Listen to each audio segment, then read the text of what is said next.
नमस्कार, मैं जितेंद्र चतुर्वेदी। आखिर प्रधानमंत्री नरेंद्र मोदी ने वो कौन सी फाइल खोल दी जिसकी वजह से कांग्रेस हमलावर हो गई है पीएम पर, और ये साफ तौर पर नजर आ रहा है। अभी 2 अक्टूबर को द इकोनॉमिस्ट ने एक लंबा चौड़ा लेख लिखा है जिसमें प्रधानमंत्री नरेंद्र मोदी को कटघरे में खड़ा किया गया है और कहा जा रहा है कि वो तो बैकडोर डोनाल्ड ट्रंप से जो है वो तमाम सारा समझौता करने ही जा रहे थे।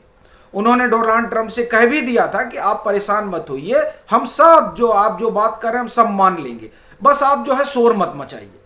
बाकी आप कह रहे हैं हम तेल नहीं खरीदेंगे तो हम रूस से तेल नहीं खरीदेंगे। आप कह रहे हैं कि हमारा दूध जो है मंगाइए, यानी अमेरिका से दूध का आयात करिए, हम वो भी करेंगे। आप कह रहे हैं कि अच्छा सामान हमसे खरीदिए, हम वो भी खरीद लेंगे, बस आप चुपचाप बैठिए, हम सारा काम कर लेंगे। ये द इकोनॉमिस्ट ने लिखा नहीं, लिखवाया गया है। किसके जरिए, ये बताने की जरूरत नहीं है। वो लोग शुमार हैं जिनको नरेंद्र मोदी फूटी आंख नहीं सुहाते हैं। जाहिर सी बात है कि पीएम ने कुछ तो ऐसा कर दिया है। वो क्या किया है उसको मैं आगे बताऊंगा, लेकिन ये बस एक उदाहरण है। राहुल गांधी जिस तरह से कोलंबिया में बैठे हुए हैं और भारतीय लोकतंत्र को कोस रहे हैं, ये नाहक तो नहीं कर रहे हैं, और वो पहले भी ऐसा करते रहे हैं। लेकिन इधर हमला बढ़ गया है और हालात ये हैं कि किसी भी तरीके से जो नरेंद्र मोदी हैं उनको एक तरह से आप कहें कि हटा देना है, इस तरह की कोशिशें चल रही हैं। ये कोशिशें जो हैं वो क्यों चल रही हैं?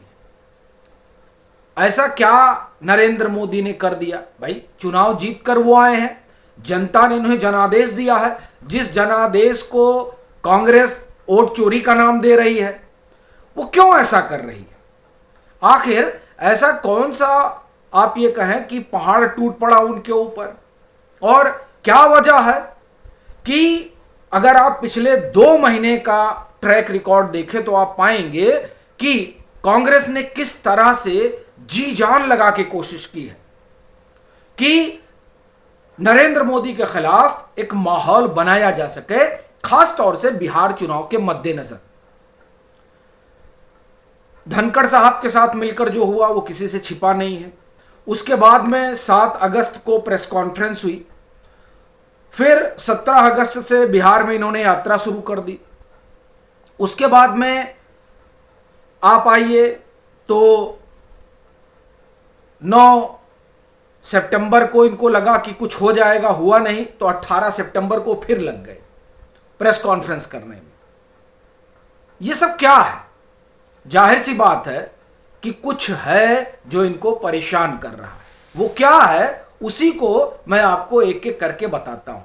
और ये ऐसी कहानी है जो आप एक तरह से कहें कि पता सबको है, लेकिन जब पीएम उसको दोहराना शुरू करते हैं, वो पूरा किस्सा जनता के सामने रखना शुरू करते हैं, तब लोगों के पैरों के नीचे की जमीन खिसकती है और उन्हें याद आता है कि किस तरह का प्रोपोगेंडा जो है वो राहुल गांधी और उनकी पूरी टोली फैलाती है।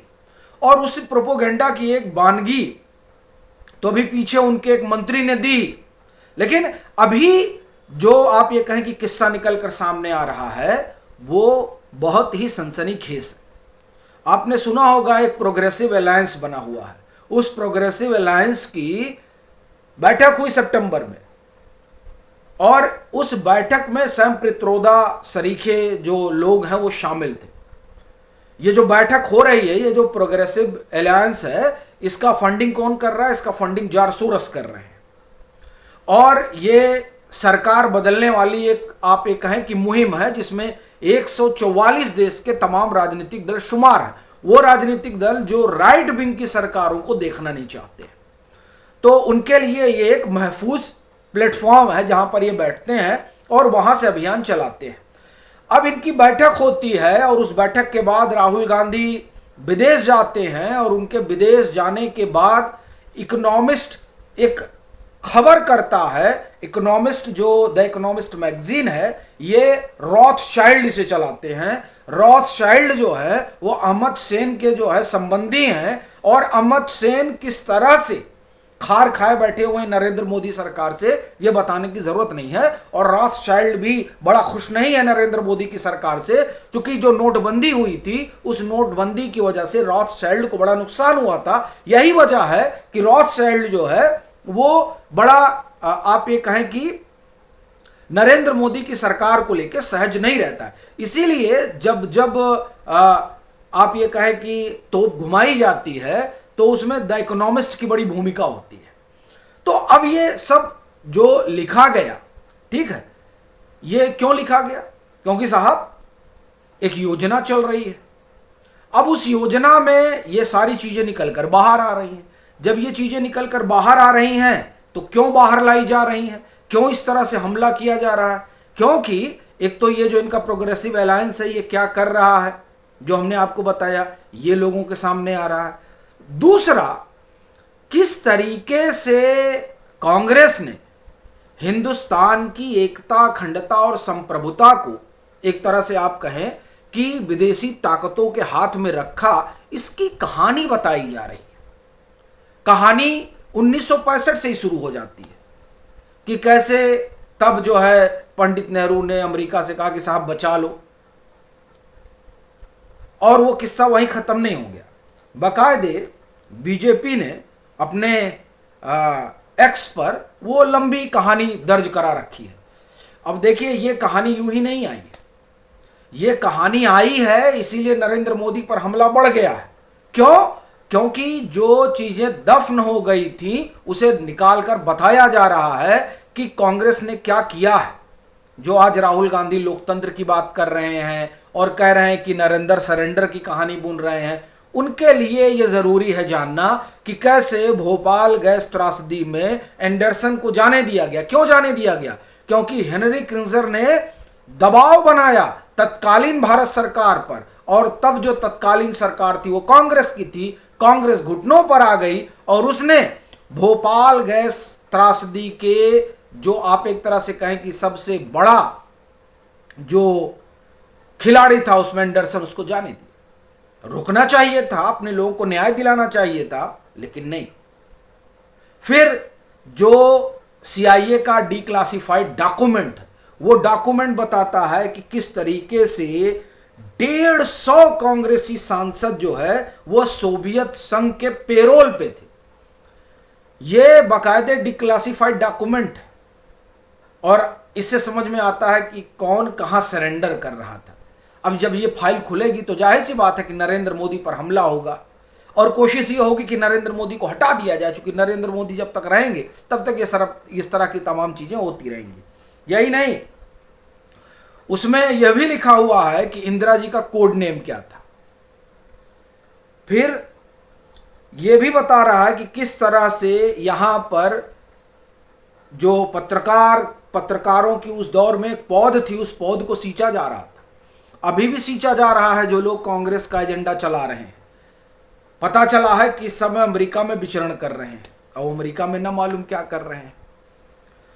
तो ये सारे किस्से जो हैं वो खुल खुलकर सामने आ रहे हैं, और ये जैसे जैसे सामने आ रहे हैं ना साहब, वैसे वैसे कांग्रेस में तिलमिलाहट बढ़ रही है। अभी कच्चा तीबूद्वीप की बात होती है, पीएम ने कई बार कहा कि कैसे आप लोगों ने दे दिया। यही नहीं, पीएम ने यह भी बताया कि किस तरीके से जो संविधान की दुहाई दे रहे हैं, उन्होंने संविधान को कहां रख दिया था? ताक पर रख दिया था जब नेशनल एडवाइजरी काउंसिल बनी थी। वो तो भाई एक ऐसी काउंसिल बनाई गई जिसको पीएमओ के ऊपर बिठा दिया गया। संविधान में कहीं उसका जिक्र नहीं। ये वो हैं जो संविधान की बात करते हैं। और अगर आप उस दौरान में जो इंडिया टुडे है उसको पलटेंगे तो पाएंगे कि किस तरह से जो टॉप ब्यूरोक्रेसी है हुआ करती थी उस समय यूपीए के दौर में, वो रिपोर्ट करती थी जाकर किसको? 10 जनपद को। ये किस्सा है साहब। अब और ये उसी समय नेशनल हेराल्ड वाला खेल भी हुआ था, जिस बाबत 6 सितंबर को दस्तावेज रखे गए। कहां?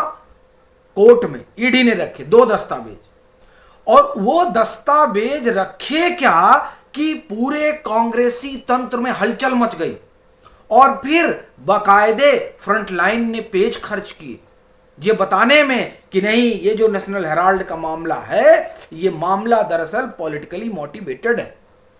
सवाल ये है कि आखिर में उन दो दस्तावेजों में ऐसा क्या है? उसमें कुछ खास नहीं है अगर आप ऐसे देखेंगे तो। उसमें एक जो है वो सुब्रमण्यम स्वामी की कंप्लेन है, ठीक, और दूसरा ECIR है जो ईडी ने दर्ज की थी। लेकिन जाहिर सी बात है कि इन दोनों में ही वो पूरी कहानी छिपी हुई है जिस पर नेशनल हेराल्ड का मामला चल रहा है। तो ये जो तमाम चीजें खुलकर निकलकर सामने आ रही हैं, और जाहिर सी बात है कि जब ये तमाम बातें बीजेपी उजागर कर रही है तो वो पूरी रणनीति वहां कैसे चलना है, क्या चलना है, वो मोदी शाह के बिना तो तय होता नहीं है। तो ये जो तमाम बातें निकल कर सामने आ रही हैं और लाई जा रही हैं, इसकी वजह से कांग्रेस परेशान है। तो अब वो परेशान है तो वो भी कुछ कुछ कर रही है। कुछ कुछ करने में आपको आखिरी बात, उसके बाद में हम लोग ये कार्यक्रम ख़त्म करेंगे। देखिए, जो 21 को शुरू हुआ था वो दरअसल पार्ट 1 था कि किसी तरह से नरेंद्र मोदी को कटघरे में खड़ा किया जाए। लेकिन 9 सितंबर को जब सारी चीज़ें नरेंद्र मोदी के पक्ष में हो गई तो नरेंद्र मोदी को कटघरे में खड़ा करने का जो पहला चरण था वो वहीं ध्वस्त हो गया। दूसरा चरण फिर 18 सितंबर से शुरू हुआ। अब वो चरण चला रहे हैं, तो अब वही चरण कि किसी तरह से नवंबर में कुछ कर लिया जाए। और द इकोनॉमिस्ट ने यही लाइन ली है कि नवंबर तक का इंतजार करिए। तो कौन उनसे कहा है नवंबर तक का इंतजार करने के लिए? जाहिर सी बात है कि ये बैठकर बताया गया है और तब वो लिखा गया है ताकि नरेंद्र मोदी के खिलाफ मुहिम चलाई जा सके। और इस मुहिम के चलाने का बस एक कारण है कि ये जो किस्से कहानी आ रहे हैं निकल कर, ये जो तमाम तरह की चीज़ें खुल रही हैं, वो परिवार को और पार्टी को परेशान कर रही है। बाकी आपकी अपनी क्या राय है ज़रूर साझा करिएगा। मतांतर से नहीं जुड़े हैं तो जुड़िए, वीडियो को लाइक करिए और खूब शेयर करिए।